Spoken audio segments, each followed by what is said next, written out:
And what is good, ladies and gents? Thank you so much for being with us right here on my Freeview Saluran Berita RTM channel 123 and of course on YouTube also as well. Well, this is going to be another amazing round of Conty Chat, alright? My name is Brandon Lepal and I hope you guys are having a good weekend. You know, numbers are probably up and down, but you know what? We're not going to let that spoil the whole weekend of yours, and I hope that you are doing your best to stay safe, alright? Remember, follow us on our socials as well. We are on YouTube and also on Facebook. So go tell your friends and family. And on today's show, it's going to be very interesting, alright? It can get a little bit uncomfortable. Well, it depends on you. Probably if you are a parent so as well, well, this is the time for you to actually pay a lot of attention, alright? Well, in Malaysia, sexual education has been integrated in secondary schools. I'm going to give you the years, 1989, and also on primary school also as well. And we're talking about 1994. Now, despite its implementation in the school setting, a 2011 study by the National University of Malaysia, UKM, comparing peers against the United Nations Educational, Scientific and Cultural Organization, UNESCO's Comprehensive Sexuality Guidelines, indicated that 90% of the respondents agreed that sex education has not been taught well in school. Wow! So ladies and gentlemen, those were the stats. It's very alarming and we are about to unwrap it right here on Conty Chat with our amazing host in the house. First and foremost, let's welcome Syed Azmi Al-Habshi, founder Persatuan Anak Kita, social activist. Thank you so much, Syed Azmi, for being on the show. Welcome down. And also, by his side, Professor Dr. Halina Haliza Siraj, Professor of Faculty of Medicine from UKM. Thank you so much for being with us right here on Conty Chat. How are you guys doing? Oh, fine. We are fine. Right, all good? I'm great, thank you. Okay, Yeah. when you heard about those stats just now, right? I mean, well, the stats, the numbers, the figures were in thousands and percentage almost reaching half of it. It's very alarming, would you say that? Of course. I mean, that's just crunching the numbers, and you can actually go on and on throughout the whole, the whole slot to just be talking about the numbers, Brandon. Right. Syed Azmi, these stats are in here, right here in Malaysia locally. It's not nationwide. But of course, would you say the figures are, much more alarming nationwide and of course internationally, so on and so forth? Well, these are the numbers that has been reported, and these are also depending on which agency is capturing these numbers. So basically, I'm sure we will have to accept the fact that there are probably unreported cases, and so I just wonder that what number is considered alarming then. All to right. me, even 10 is big enough of a number, yeah. Why is sex education such a taboo topic in Malaysia? It's very uncomfortable, perhaps? Well, it's because you use the word sex education. So I'm going to pass to my colleague, Dr. Harlina, to explain on the right terminology on that, because it is important and it makes a lot of differences. So the word sex alone and the definition of the word sex alone is probably taboo to many, many people, and especially to a lot of parents as well. So before we manage to go into the content of it, even the name itself is already make it uneasy for a lot of parents. Yeah. So how do we talk real facts and content when we have not defined really well, or we have not even let parents to express and explain what is it consists of? All right. So, Dr. Halina, that is your green light to talk more about it. Let's go. So, yeah, I think Azmi just passed the baton to me. Yeah, truly, it's actually the words, because whenever people talk about sex education, all they have in their mind is the physical dimension of sexuality, and they were thinking that this is where we teach our youngsters on how to have sexual intercourse, and definitely that is a strict no. But if actually, through my experience of talking about this for the past 20 over years, Wow. whenever I explain that sexuality means at least 5 dimension. It covers at least 5 dimension, and physical is just one of it. All right. The other one is actually your cognitive dimension. All right. Where the most important sexual organ, Brandon, is the brain, not really your genitalia. And secondly, that is the after physical. Second is cognitive, and then of course you have emotional dimension. Okay. Where sexuality has a lot to do with your emotion. Right. Yeah. Not just love and caring. But also, the sexual desire and sexual arousal all comes within that emotional component. And the fourth one would be the social dimension. Okay. We don't have to talk about sexuality just between you and the rest. You're just alone. But when you're, interacting with your peers and with somebody who is the same gender, much older or younger, then of course, you have to talk about the aspect of sexuality. And finally, even though this is the last, but to me this is one of the most important, the spiritual dimension of it. So when you talk about sexuality, we're talking about all this. And when we're talking about sexuality education, it means that we have to educate and guide our youngsters through all these 5 dimensions. Thank you. Right. Okay, fantastic. Thank you so much, Professor. Now, Said Azmi, I'm sure you have something to add on, right? I mean, you put up your hand just now. No. What I wanted to say was, you see, if everybody hear what Prof. Halina just mentioned, so then they understand that it doesn't just consist of physical. And ignorance, one of the things about being ignorant is to ask more questions. Right. And so that you get the better understanding. So most parents are so afraid. They think that if we ask, that it might happen. It's like jinxing it. So that's the other issue of things. So I normally smile. I say, no, don't be afraid. Come here. Let's talk about it. And then it will be fine. But you have to hear until the end and stop making assumptions and presumptions on things. Right. Brandon, Yeah. Brandon, can I just add on? Sure. When parents actually listen to this, then you can really see their face suddenly becoming, oh, now, okay, I understand. Then let's talk about it. Otherwise, they're just coming in with sex education is just physical, and therefore no. But once they heard that there's actually at least 4 more dimensions, then they start saying, okay, this is where I need help, and let's talk about this. And once the parents actually lower down their guard on this part, then we can actually talk, more senses, and we're on the same page, and we'll get more, positive interaction. And the most important is for the parents to be more comfortable to talk to their children about Right. this. So the stats came in that says maybe schools are not really educating kids about this particular topic. Would you agree about this, or maybe if you take a stand towards the education syllabus, so on and so forth, that kids are actually too young to talk about this with a stranger? What would you say, Said? Okay, I'm going to take this one first because, look, when parents get very angry and annoyed talking about sexuality education, I normally ask, what do you know about it? What do you hear from your children in school? So basically, they will open up the first page of whatever they believe it is all about, which is the female and the male body parts. Right. So that's just physical. So they were just totally aghast about that page alone, without hearing the other component. And so our children would just talk about that one first. So parents do not actually see wholly on all that. And if you talk about education, it doesn't have to be per page basis. The teacher will always try to introduce it in a way that he or she feels that the children are comfortable about it. You have to remember, I give a lot of respect to teachers on this over the years, because they're so worried. What if in my 20 student per classroom, well, standard is about 30 to 40, Right. 20 students per classroom, and then one of them actually was sexually abused when she was younger or he was younger. So it takes a lot of introduction to make sure that children can accept and are comfortable.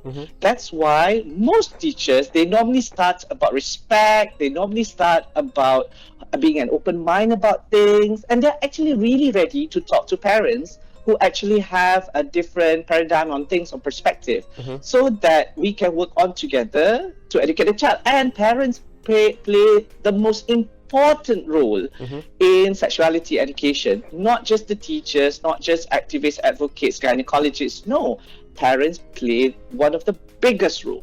It's really very, inspiring to listen to Said on that perspective. In fact, to me, this is the most understood component of education. If you're if you ask me, being an educator for all these years. The most important thing, Syed did mention about comprehensive sexuality education. So thank you. CSE is actually what we need to talk about, and it cannot be taught in school only, Brandon. Right. I totally disagree, because this is not like teaching maths or physics or maybe Science. geography. Yeah, because this is part of teaching it at home, because it has to be, the foundation has to be with your value, your cultural tradition, your religious belief. Those things are part of comprehensive sexuality education, as I mentioned just now. Right. So school is only, to me, coming in for the social dimension Right. of sexuality education. So if parents do not even mention about sexuality at home, that is actually sexuality education for that particular children, for that group of children coming from that home.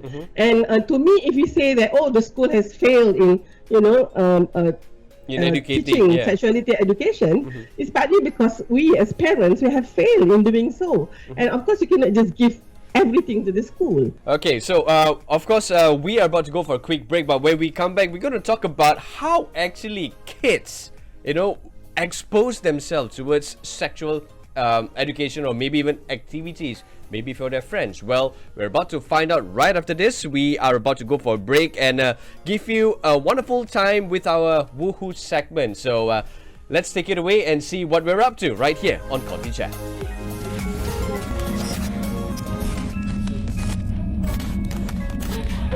No, I love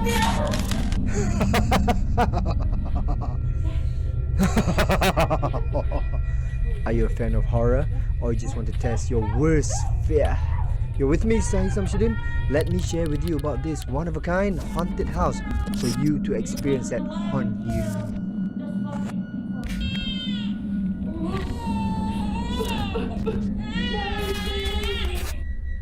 Chaos up to 14 people here. This hotel all It is the first in Asia, and the journey starts with the unraveling of a most intriguing story and ends right at the witching hour. Hon Yu is located at the Lane, Kuala Lumpur, and operates daily from 2 p.m. until 11 p.m. but closed on Tuesdays. You can come alone, or you can come in a group of 10 to immerse yourself in one of the featured episodes at Hon Yu. Sarima?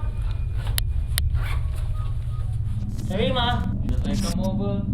Interconnected episodes unlock the horror mystery behind the haunted Cold Eastern Hotel. New episodes are featured every few months on rotation. It will take approximately 90 minutes to complete the whole experience, from briefing to the ending. Hon Yu is strictly for ages 8 and up. Young people between 8 to 14 years old will require adult supervision. Due to COVID-19 situation, Hon Yu is constantly updating its SOP, and you can contact them directly through their website or social media for more information. There are tons of promotion going on at the website. Check it out before you go, okay? Only those who are brave shall pass their greatest fear. That's all from me, Sahih Samshuddin. Bye-bye.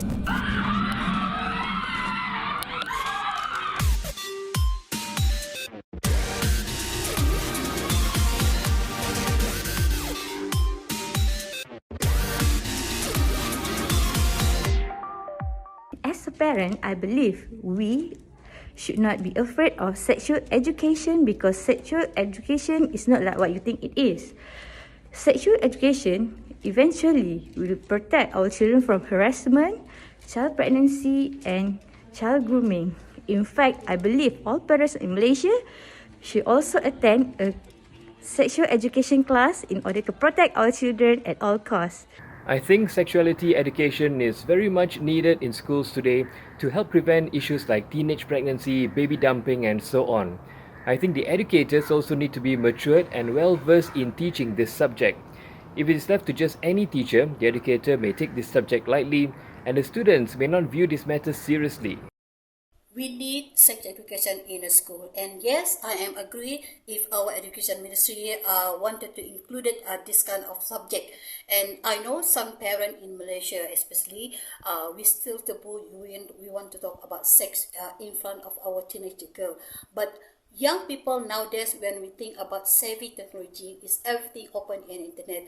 They need education and information and the right information so that it can effectively empower them to make them make a good choice, so that it can educate them to become a good young adult and a good parent in the future. Yes, I think it's imperative, now more than ever. To be honest, I was surprised that it was integrated in 1989 because I don't remember learning much about it. I remember learning the science of human reproduction. The scope of sexual education should be bigger than that. Not just biological, but it should include topics related to the psychology and the social side of it.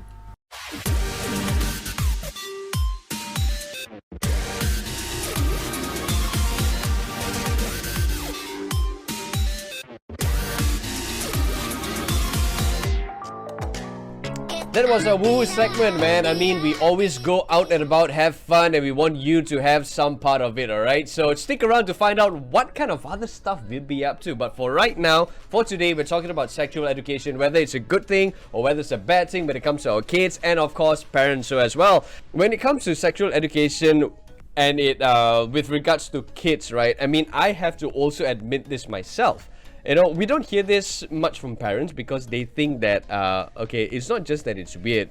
They probably think that we're not mature enough to understand this topic just as yet. But we hear this from friends in school, at school. So, where have we gone wrong with this? We have, okay, if you don't mind, we have actually gone wrong by not actually admitting that children have conversations and we are not ready to be the point of guide to actually let them ask the right questions to the right person. Right. So if you don't let them ask the right people, and parents are the right person, teachers, parents are the right person to ask these questions, but if you're not ready or you just hush them off, then they'll go towards other sources that is not correct or even dangerous. So that is where I believe we have gone wrong. Okay, Prof, let me ask you this question. Is it a myth where you have statements being laid out like that? Okay, boy, if you want to know more about this, go and ask your father. Or, you know, girl, if you want to know about this, go and ask your mother. Okay, this is, I would say that, you know, it will just go round and round because the father will say, ask your mother, and then the mother will say, go and ask your father. Okay? Who told you that, To be honest, I guess parents are so resistant in delivering this because they themselves are not very sure what to talk about. Okay. Of course, the issue is always that, you know, when we were young, our parents, I mean, during my time, my parents never actually talked about it, and we still actually survived and we picked up. I guess we cannot use that argument anymore because during my time, the only source of knowledge is most likely from my parents or then my teacher at school. Yeah, we do have some side, you know, side source, but well, basically it's not as now where, you know, this kid can always get it anytime. And what is worrying is that they might be getting some information which is not yet appropriate for their age. Right. Okay, so sexuality education is definitely something that is, it has to be anchored through the age of and maturity of your children, and at the same time, the maturity of them, and what is actually the context of the family and the environment and the community that this child is being brought up. You know, so we really have to sort of know, especially for parents, this age-specific delivery of sexuality education. Right. Maybe I can just mention slowly. You know, like 0 to 2 years old is where, of course, they know. We don't expect them to know very much, but it is actually our duty to protect them from any sexual exploitation. Right. It's very important. Okay, from 3 to 5, they start to ask questions, and this is where we parents must be able to answer giving them the answer which is suitable for their level. You know, they might be asking what are you all two doing in the room, mommy and daddy, and how are you gonna explain that? There is ways and means, but you really need to learn, because 3 to 5, where they start to be able to, conceptualize and they can process, but not so much. Now, Okay. 6 to 7 is another very important age, because they are now going to school and they will really see other people's value. All right, and this is usually, what is happening in their house might not be happening in other people's house. Yeah. Right. 8 to 12 is the most crucial, because this is now, they are going into puberty and they start to have all those changes. Yeah. And if they have been comfortable talking about this to their parents, so they will go to their parents for any references. And then the most turbulent is 13 to 15, where you have sexuality. They really have this sexual exploration. You see, Brandon and Azmi, we were all in that phase, but of course we couldn't recall that. But this is the time where for girls they would have imagination and fantasy, but for boys they really have to see. And this is when pornography starts to be very very relevant to this group. And of course 16 to 19, when they are much more mature, and they will start to have their own identity. So that's a rundown. Okay. And of course there's a lot to catch up, actually, Brandon. All right. Okay. Now, Syed Azmi, of course, we would like to talk about their main objective about sexual education at school. I mean, it's not just to educate somebody. Okay, guys, this is how you get baby and you create a family. So, what is the main objective? What can students actually take away from this, and maybe parents at home also as well? That they can feel more comfortable reaching out to their kids.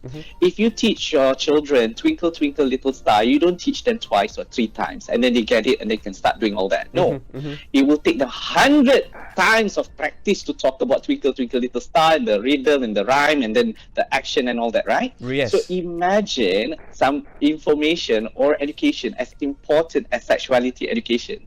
So the Ministry of Education has created a framework, an introductory towards a method to have a conversation, but you cannot have it complete. So if you ask me again, what's the objective and the main reason, is these information are good for them to protect themselves and to make sound, good decisions. That's the You better see, one, yeah. that is all. That's all that I expect from that they put them out from harm, and they know they should be able to actually make good choices. And making good choices, including asking the right person the right questions, or even the wrong question but to the right person.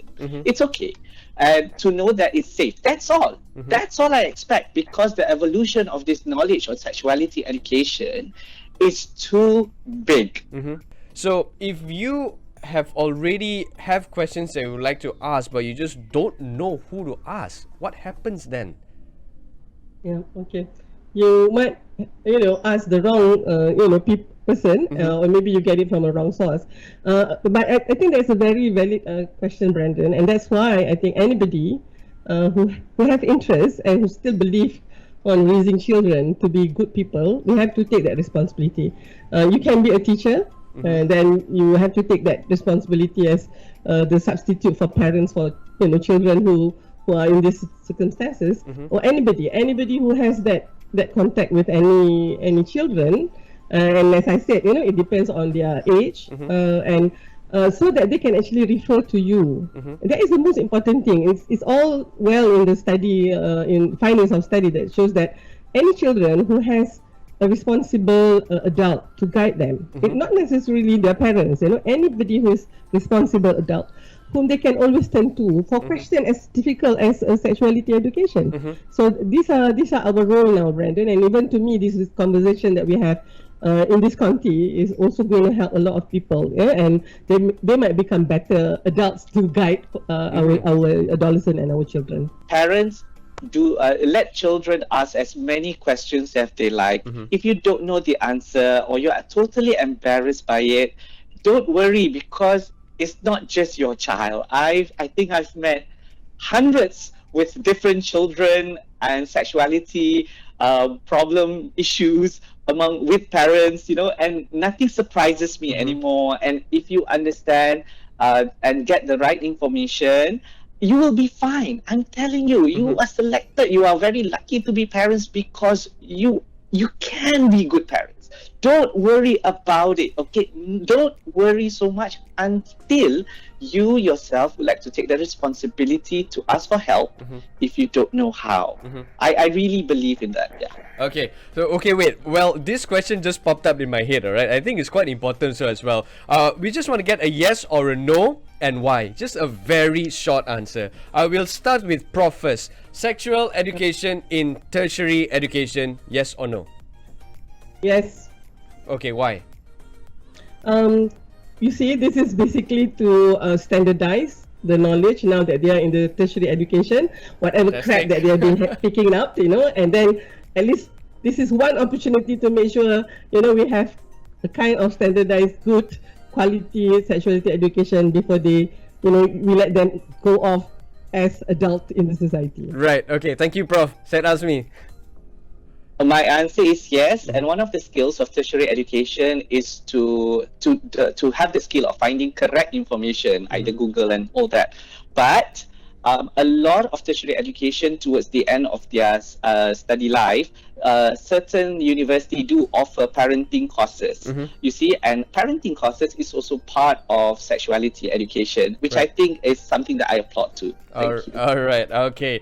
Thank you so much. We've got Syed Azmi Al-Habshi, founder of Persatuan Anak Kita Social Activities, for being on the show, as well as Professor Dato Dr. Halina Haliza, Professor of Faculty Medicines from UKM. So there you have it. It has been a good ride, yes, but of course we've got lots more questions to ask. Maybe we would even have part 2 out of this particular wonderful topic that we're talking about today. But what you can take away from today's show is simply this: sexual orientation, sexual thoughts, first and foremost, it comes from this number one organ, which is the head. And also, and Syed Azmi, who actually shared about how you can actually go out there and get all your, your answers, and don't be shy. Wrong answers are not necessarily bad answers, or questions perhaps, and bad questions are not necessarily good. So don't be shy, go out there, talk to your parents about this, talk to someone who can actually mold you and nurture you about this wonderful topic. Alright, so till then, thank you so much for being with us here on Conty Chat. Do follow us on our socials, on Facebook and also on YouTube. We are on ContyNews. Okay, so till next time, I'm Brenda Lepol.